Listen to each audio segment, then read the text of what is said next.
7,641 islands, 82 provinces, 1,493 municipalities, and 149 cities. Yan meron ang Pilipinas.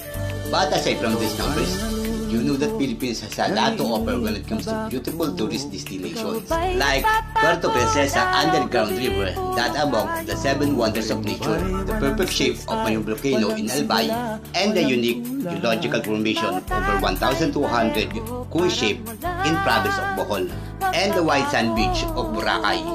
And that is a huge reason why I decided to do the Philippine Loop again. To rediscover, to explore, and to reshare to all of you how beautiful the Philippines is. Use my bike, I will be travel our country again. So join me as I travel the breathtaking beauty of our country known as Pearl of the Orient, the Philippines. This is Kiko Kalakasan from Pasig City, and this is Philippine Loop.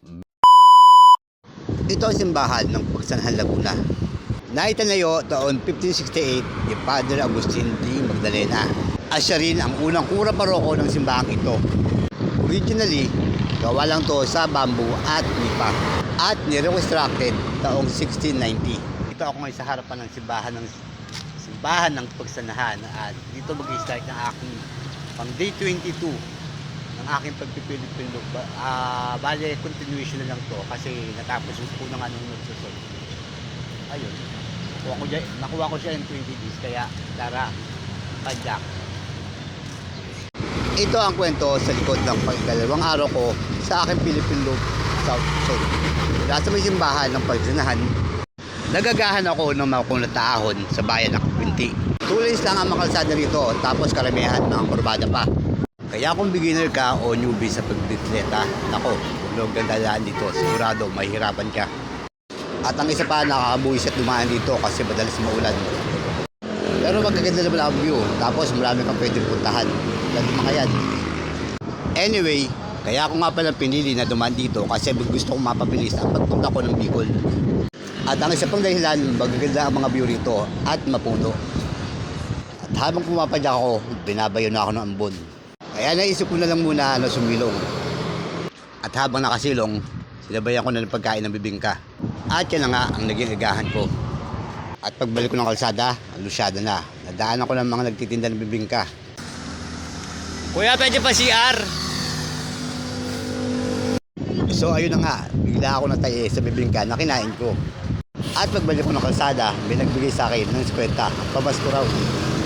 At napapadaan ako sa Villa Dolorosa. Ay, salamat. Graduate ako sa mga ahon. Puro lusong na kasi yan, papunta sa bayan ng Lokban, parte ng Quezon. At syempre, kapag sinabing probinsya ng Quezon, naturalmente, maraming puno ng nyug dyan. Nyug kasi ang pangunahing produkto ng kanilang probinsya. At nang malapit na nga ako sa town proper ng Lokban, nakita ko ang bundok Banahaw. Hanggang sa may isip kong bubisita muna sa lubang simbahan ng Lokban. Kasama kasi ang simbahang ito sa 10 pinakalumang simbahan ng Pilipinas. Naitanayo pa noong panahon ng Espanyol. Kaya ganito na lang kasikat ang simbahang ito at talaga namang dinarayo. Pagbalik ko nga ng kalsada ay may nadaan akong bulaklak ng presensya. Ang bulaklak na sumisimbolo ng Kapaskuhan. Nakatuwa lang kasi isipin kasi nasa may gilid nga lang siya ng kalsada tapos wala pa mong kumukuha. Hanggang binibay ko ng kalsada papunta sa kamay ni Jesus. Naumay na nga ako pumunta-punta rito kasi nakailang kamay ni Jesus na ako. Puro mga rebulto lang naman kasi ng mga santo ang mga nandito.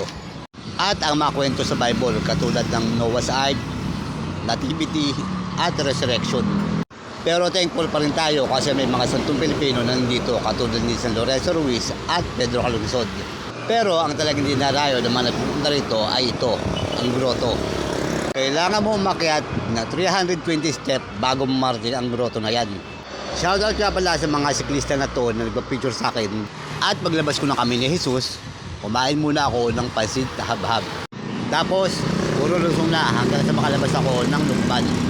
Tapos, lumusot naman ako sa bayan ng Tayabas. Hanggang sinabutan na ako ng dilim kakapadyak at dito na ako kumain sa bayan ng Pagbilao. Dito ako ngayon sa may Pagbilao. Kaya, ewan ko kung Pagbilao ba to ang timunan kasi medyo malapit na ako sa bayan. Kilometers na nga lang daw. So, sabi ni Kuya, when I asked him, malapit na nga daw, 2 kilometers na lang. And po planong magpaumaga sa Bituang Manok sa ibaba. Kung saan ako aakyat. Ayun lang, good evening. At dito na nga ako natulog at nagpalipas ng umaga sa may Bundok Peninsula. At yan ang kwento sa likod ng pakalawang araw ko sa aking pagpipili South Luzon. Maraming salamat sa panonood and God bless.